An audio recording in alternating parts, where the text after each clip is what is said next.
Cuando ingresamos a este mundo diverso, cambiante, decimos, del homeschool, uno se encuentra con una cantidad de preguntas realmente, ¿no?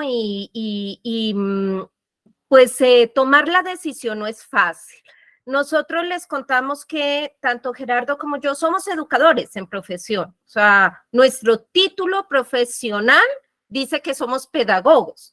Y nosotros trabajamos mucho tiempo, muchísimo tiempo en la educación tradicional, años de años. Fuimos coordinadores en la educación tradicional, yo fui rectora de colegios, bueno, en fin. Sin embargo, como que sentíamos que ahí en nuestro corazón, sobre todo como padres, sentíamos que como que algo nos faltaba, ¿no? A pesar de ser educadores, a pesar de estar en el ámbito educativo, durante tantos años sentíamos que algo nos faltaba. Pero al igual que muchos de ustedes, cuando empezaron este proceso, pues realmente no sabíamos cómo, por dónde, ¿verdad? Entonces, pues por eso es la importancia de estas comunidades, para realmente apoyarnos ahí. La idea es que hoy se vayan con menos preguntas de las que llegaron hoy. La idea es que hoy se vayan con más claridades de las que hoy, en este momento, a las 7:07 de la noche, tienen. ¿Listo? Entonces, vamos a empezar un poco con esos grandes temores. Por eso el monstruo de las 7 cabezas.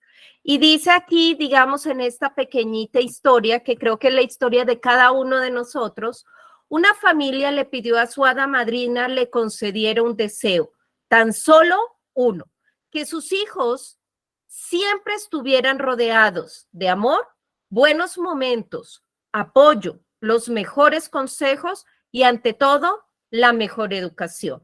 Y yo pensaría que también esa palabra educación poco a poco la vamos aprendiendo a cambiar por la palabra aprendizaje, porque la idea no es educar a nuestros hijos únicamente, sino que ellos aprendan a aprender. Entonces, creo que esa pequeñita historia de 4 líneas, 5 líneas, resume un poco lo que nos ha sucedido a todos, ¿verdad? Como padres, o sea, ¿quién aquí, dígame, quién aquí como padre, o sea, no quiere esos deseos para sus hijos? O sea, quién como padre en este momento dice, no, pues yo tengo otros? Sí, claro, podemos tener de manera individual de acuerdo a esos momentos de cada familia y a las intenciones de cada familia, podemos tener unos y otros deseos, ¿no es cierto? Pero yo creo que todos los que estamos aquí, pensamos que eso por lo menos es lo mínimo que deseamos para nuestros hijos, ¿verdad? Entonces, desde ahí uno dice, bueno, pero ¿cómo le hacemos si es que tenemos tantos temores? ¿Cómo le hacemos si es que realmente lo que conocemos es lo que nos genera confianza? Yo creo que el problema está ahí. El problema está en que necesitamos conocer para generar confianza. Y por eso precisamente hoy, pues deseamos hablar de este monstruo de las 7 cabezas. Y que son esos monstruos que no nos dejan, que no nos permiten ver, voltear la mirada hacia otra perspectiva de educación. Voltear nuestra mirada y pensar en que hay otras maneras también de hacerlo posible, que no hay una sola, que no solamente está la manera en que conocemos, la manera en que a nosotros nos tocó, ¿verdad? O sea, nosotros fuimos educados en un aula, por ejemplo, de clase, ¿no es cierto? Pero hay otras formas, hay otras maneras de hacerlo posible y sobre todo lo hermoso aquí es que hay otras maneras que se abren también a esas otras necesidades de las familias. Pero ¿qué es lo que no nos permiten? Y miren que ustedes me van a dar la razón, ¿verdad? O sea, poco a poco, ustedes me van a ir dando la razón. Fíjense que son las cosas que no nos permiten mirar más allá de esas exactamente cosas pues que conocemos, ¿verdad?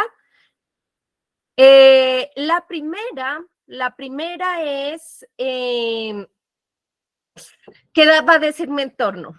¿Verdad? ¿Qué va a decir mi familia? ¿Qué van a decir incluso mis padres, los abuelos de nuestros hijos, hijas? ¿Qué va a decir mis amigos? ¿Qué va a decir el vecino? ¿Qué va a decir nuestro entorno? Es normal que cuando la gente cercana a ti, por ejemplo, saben que tú estás pensando o que ya lo hiciste realidad, se enteran de que tu hijo o que tu hija no va a la escuela, no va a este espacio formal, digamos, reaccione de una manera negativa y empiece a escuchar todo tipo de comentarios pesimistas, ¿verdad? O al menos de esos comentarios como negativos. ¿Les ha sucedido? ¿Les ha pasado a las personas que están acá que ya lo hacen realidad y que ya están haciendo el homeschool? Yo creo que a muchos, ¿no? Nos ha pasado, ¿no? A muchos nos han dicho, por ejemplo, frases como esta: la educación es un derecho prioritario de los niños y tú se lo estás negando. ¿Mm? ¿Qué tal esa? Como quien dice, si estamos en casa y si educamos en casa, les negamos ese derecho prioritario a la educación, ¿verdad? Que yo digo es no, no. O sea, yo no le estoy negando ese derecho prioritario. Simplemente lo estoy haciendo de una manera más consciente, más respetuosa y en la que yo creo con alma, vida y corazón que es posible hacerlo. Entonces, no te preocupes porque ellos están hablando desde el punto del desconocimiento, ¿verdad? Ese otro critica o dice o juzga, llamémoslo así, también porque tiene miedo, porque cree que el paso por la escuela, por el espacio escolar formal, físico, es de carácter obligatorio. Y se habla de que es obligatorio que un niño o un joven debe asistir a un aula de clase. Y desmitificar esa idea nos permitirá enfrentar este miedo, el primer miedo. El segundo temor o bloqueo que a veces no me permite educar en casa, ¿verdad? Y ese segundo temor es nuestros hijos mismos, ¿no? O sea, también es importante involucrarlos, ¿no? Platicar con tu hijo, explicarle los motivos que tienes para no mandarlo a la escuela. A veces son ellos mismos los que solicitan no ir, ¿no? A veces son ellos mismos los que piden que no desean, ¿no? Ya continuar, ¿no? Entonces,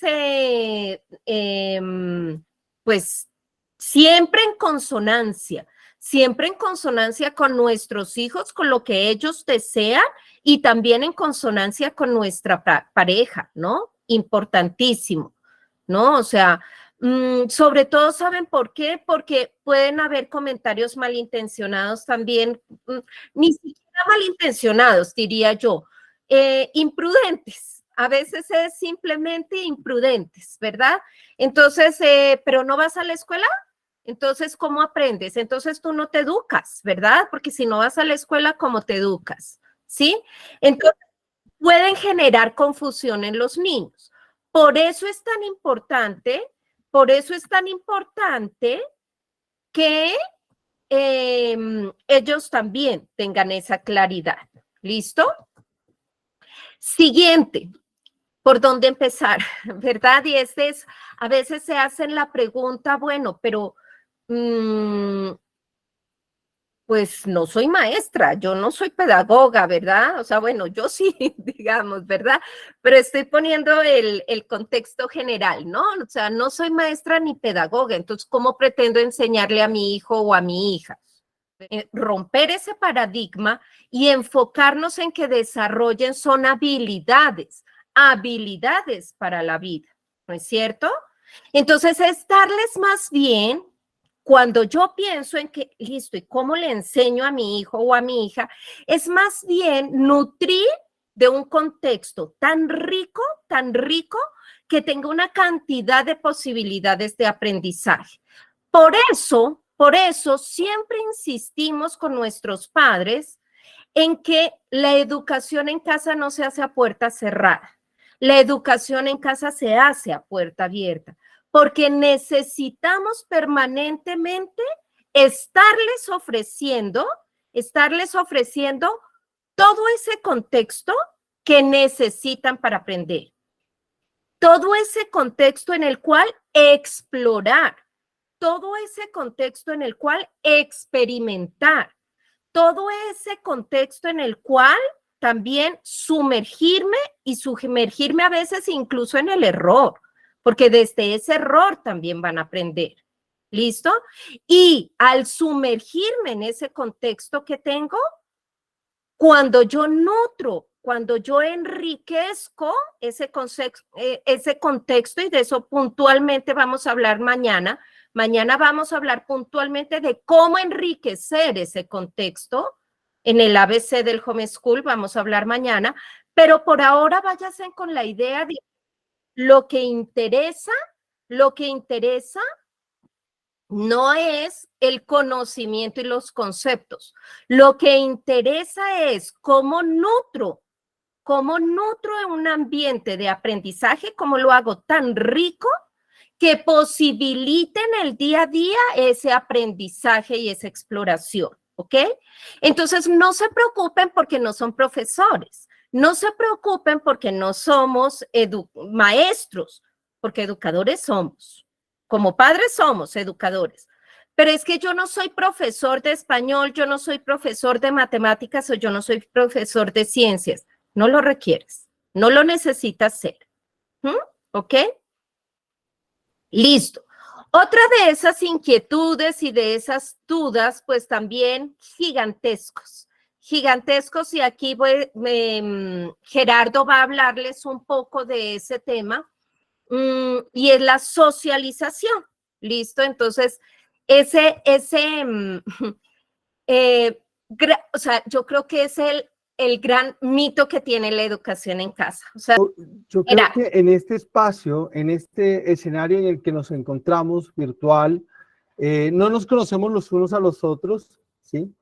Y no es necesario para el ejemplo. Tal vez aquí hayan papás que tengan 40 años, pero tal vez hayan otros papás que tengan 25 y algunos otros que estén entre esas dos edades. ¿Qué nos une hoy en este espacio? Pues que acompañamos a hijos y a hijas en su proceso de aprendizaje. Sin embargo, esto no lo digo yo, esto lo afirma, para mí fue sumamente ilustrativo y ejemplificador, un señor que se llama André Stern, hijo de otro señor llamado Arnold Stern, que son franceses, tal vez de los primeros que empezaron a hacer divulgación después de nunca haber ido a la escuela. Y ese señor André Stern va a decir, a mí me parece que es increíble ver cómo hay un grupo de niños que tienen más o menos un rango de edad muy estrecho, ¿sí? Que calzan más o menos lo mismo, todos sentados juntos en el mismo espacio, y que a eso le llamen socialización. Es decir, que para nuestra cabeza, los escenarios ricos de sociabilidad, es decir, en donde los niños y las niñas pueden entablar comunicación con otros y defenderse comunicativamente. ¿Qué significa defenderse? Tener la capacidad de preguntar, de afirmar, de generar conversaciones, de entablar diálogos, de discutir, ¿no? De estar en desacuerdos y demás, ¿no? Entonces, claro, cuando uno revisa esta frase es increíble ver cómo niños que calzan más o menos los mismos los agrupan en cajitas, uno podría, en contraste con lo que es la vida cotidiana, mirar qué es lo que realmente estamos haciendo con los hijos y las hijas. Y entonces nos encontramos que los hijos y las hijas realmente están limitando su proceso y su capacidad de sociabilidad. ¿Por qué? Pues porque siempre se habla no solo de manera dirigida en los ámbitos educativos tradicionales se habla de manera dirigida, es decir, se habla de lo que el profesor dice que se debe hablar, sino que en los rangos de edades, ¿sí? Esto que también los teóricos de la didáctica y de la pedagogía han dicho, ¿no? Que es el desarrollo próximo que se supone se da con edades que están de una u otra manera en tensión, pero que implican rango de edades superiores. Un niño de 5 años aprende de su hermana que tiene 12. Y uno dice, claro, porque es que la hermana de 12 tiene como jalonar esos aprendizajes del niño de 5, que tiene 8, pero en el escenario escolar es imposible, todos tienen 5. Entonces, el desarrollo cognitivo, ese desarrollo próximo tampoco se da allí. Y entonces estamos limitando estas capacidades de socialización. Esto no lo digo, no lo digo para censurar aquellos espacios pedagógicos de la escuela tradicional, sino para darnos cuenta de que tal vez allí, claro, se dan procesos de sociabilidad y sin embargo podemos decirlo con franca tranquilidad, y es que no son procesos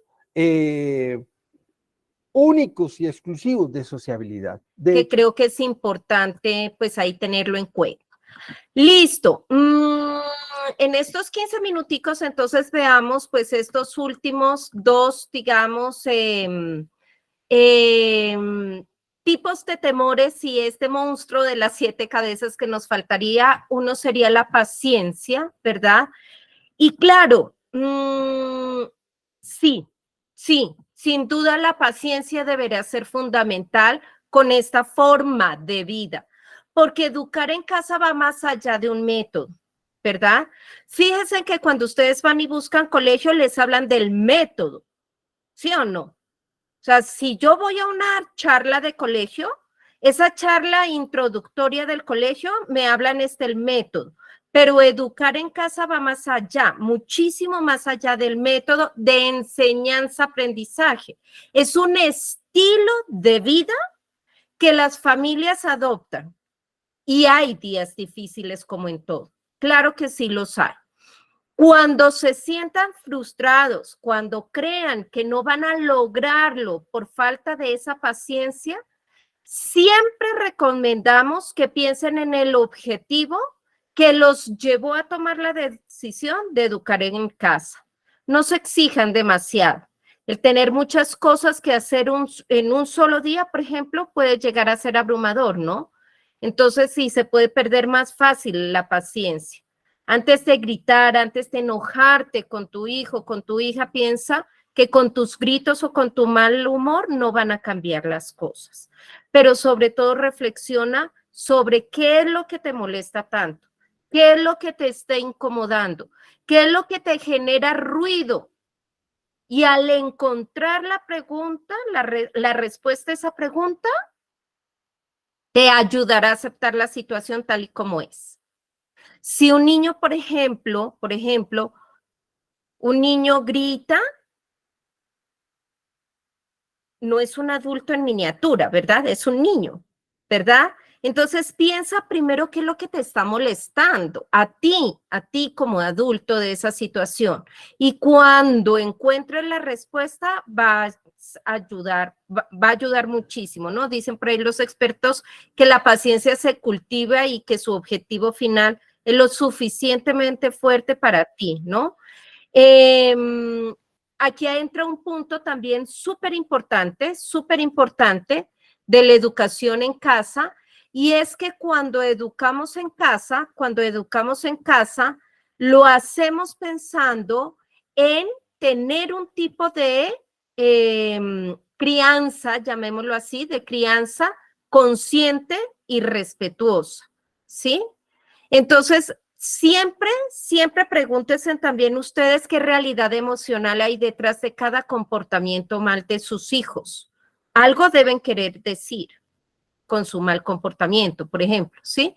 ¿Cómo podemos gestionar esos momentos de tensión y conflicto de una manera amorosa y pacífica, ¿sí? O sea, los que pensamos que vemos ese comportamiento de un niño casi nunca es realmente lo que sucede, ¿no? O sea, nuestra responsabilidad nuestra responsabilidad como padres, nuestra responsabilidad como adultos, no debería ser querer modificar el comportamiento de nuestros hijos a través de un castigo, de un premio, de una amenaza, sino más bien comprender por qué está haciendo lo que hace y ayudar a gestionar y hacer algo a favor para que se sienta mejor.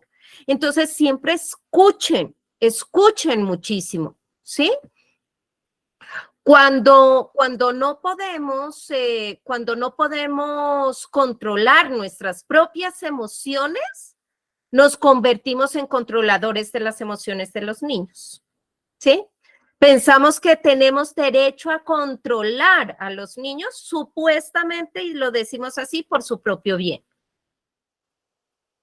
Y bueno, y para cerrar, otro de los grandes mitos de la educación en casa. Si ya hablamos de la socialización, que es uno de esos grandes mitos, no podemos dejar de hablar del otro gran mito de la educación en casa, y es, no está haciendo nada, no va a aprender absolutamente nada. Es que, mejor dicho, se quedó bruto, ¿sí? Y ahí entonces Gerardo les va a comentar también al respecto. Yo combato ese mito con una frase también de la neuropsicología y sobre todo pues de todos los avances o todos los estudios e investigaciones que se han hecho alrededor de estos chicos que no van a la escuela, ¿no? Y es el aprendizaje es inevitable. Y pues no es nuevo esto del aprendizaje es inevitable, ¿no? Uno lee literatura antiquísima, viejísima, desde antes de Cristo, en donde hay frases como que pues, el aprendizaje es placentero y por eso buscamos aprender, ¿no? Eso lo dice Aristóteles en la Poética por allá hace un montón de años, ¿no? Como les dije, pues, siglo III antes de Cristo. Y es que aprender es gustoso, por eso es inevitable, ¿sí? Y es inevitable porque aprendemos no solo mediante la cognición, es decir, desde nuestro cerebro para nuestro cerebro, con nuestro cerebro, sino que aprendemos con todo lo que nosotros somos. Y eso implica que aprendemos cuando estamos siendo consentidos, o nuestros hijos e hijas aprenden cuando los estamos consintiendo. Cuando les hablamos, y cuando se nos vuela la piedra y les hablamos, están aprendiendo. Cuando están al frente de un videojuego, ¿sí? Al frente de una tablet, están aprendiendo. Cuando disponemos un espacio y tenemos un espacio ritual dentro de nuestros espacios en el hogar, de lectura compartida, pues nuestros hijos están aprendiendo. Cuando nosotros tenemos una rutina de deporte, de vida saludable, de comida saludable, nuestros hijos están aprendiendo. Cuando tenemos charlas interesantes en la mesa, nuestros hijos están aprendiendo independientemente de la edad en la que se encuentren. Nuestros hijos aprenden todo el tiempo, nuestros hijos y nuestras hijas, porque el aprendizaje es inevitable. El aprendizaje es inevitable. Entonces, frente a ese gran mito de que no, pues va a dejar de aprender, ¿sí? Podemos decir, no. El aprendizaje es inevitable.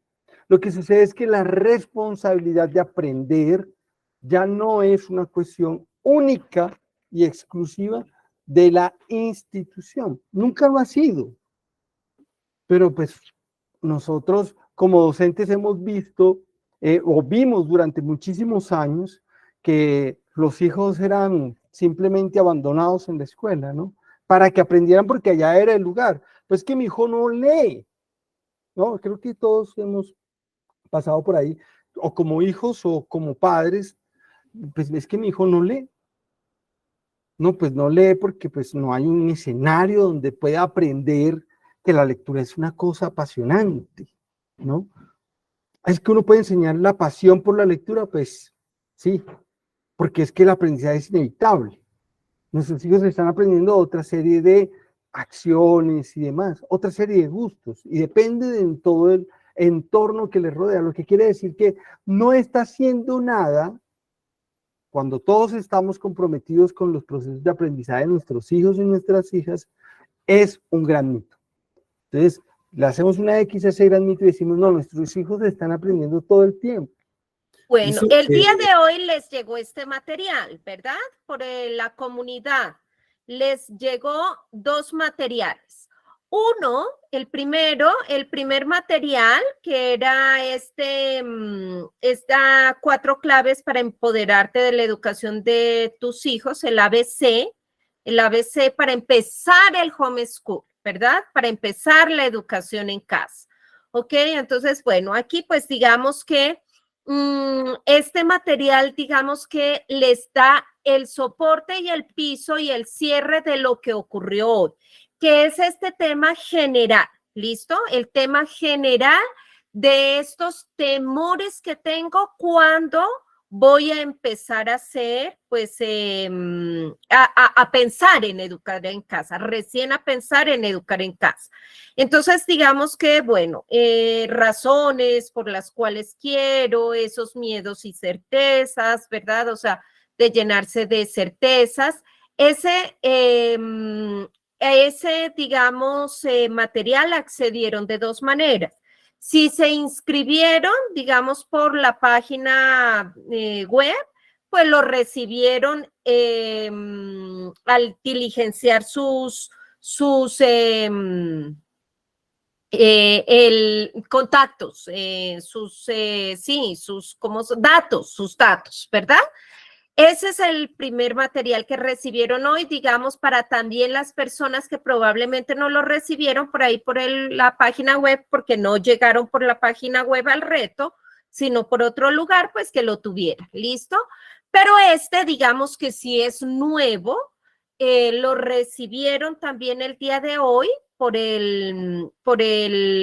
la comunidad de padres desescolarizados y tiene, bueno, un poco, pues, digamos, la claridad sobre ese mapa, ¿verdad? De lo que va a ocurrir estos 3 días, pero creo que algo importante y es que va secreto por secreto, ¿verdad? O sea, son 3 secretos, 3 días, 3 secretos, y el primero que fue el monstruo de las 7 cabezas, pues les queda aquí, digamos que una actividad autónoma. Nunca hablamos de tareas, en pizarra virtual no existe la palabra tarea, palabra tarea es impuesta.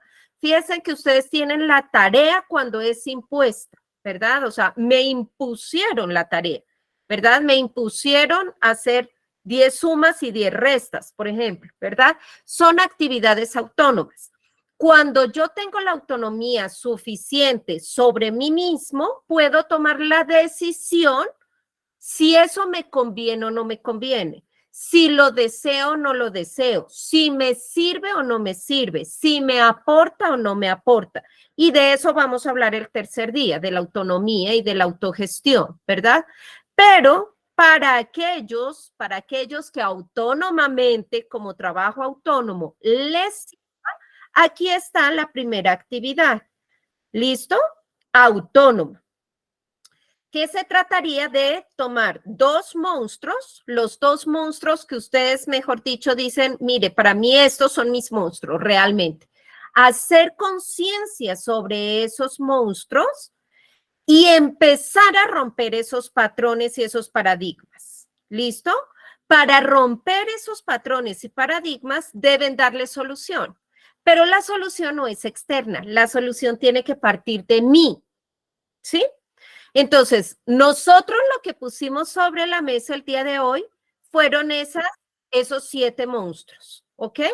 Ustedes, de esos 7 monstruos, la idea es que tomen los 2 que, mejor dicho, que serían sus dolores de cabeza, esos 2 grandes monstruos, y piensen cómo podrían superarlo, ¿sí?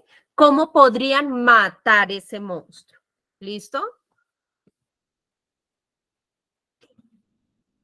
Muchísimas gracias por participar el día de hoy. Creo que fuimos súper exactos. 1 hora, pues digamos que nos tomamos nosotros, 30 minutos de preguntas y respuestas. Entonces creo que, bueno, fuimos así como súper puntuales. Muchísimas gracias por participar el día de hoy y para el día de mañana los esperamos. Aquí hay algunos, ¿no? Algunos les quedaron algunos de esos grandes monstruos, ¿no? por si acaso, pues como para pensarlos cuál sería el mío, ¿no? El mío inicialmente fue ese temor a la falta de estructura, por lo que soy educadora, por ejemplo, ¿verdad? Podría ser uno, ¿no? Fíjese que era Laura, creo que se llamaba Laura, decía ese, pero Sí, sí, señora. precisamente, ¿no? Sí, el temor a la falta de estructura, fíjate, ¿verdad? ¿No? Acá hay muchas anécdotas con las que Y bueno, podríamos, y vamos para el ABC mañana. sí, Listo. con las que podríamos contarnos y demostrar y mostrar. Bueno, no nos interesa demostrar, sino simplemente ilustrar, digamos que las aristas de esto. Pero bueno, vamos con 3 días, vamos a ir resolviendo las dudas gradualmente. Nos vemos Y mañana a la entonces misma hora, por ahí en el están ABC del preguntando a la misma homeschool. hora, el mismo Nos enlace. vemos. De todas maneras, vamos a mandar siempre por la comunidad del recordatorio. Listo, Y perfecto. el material del día.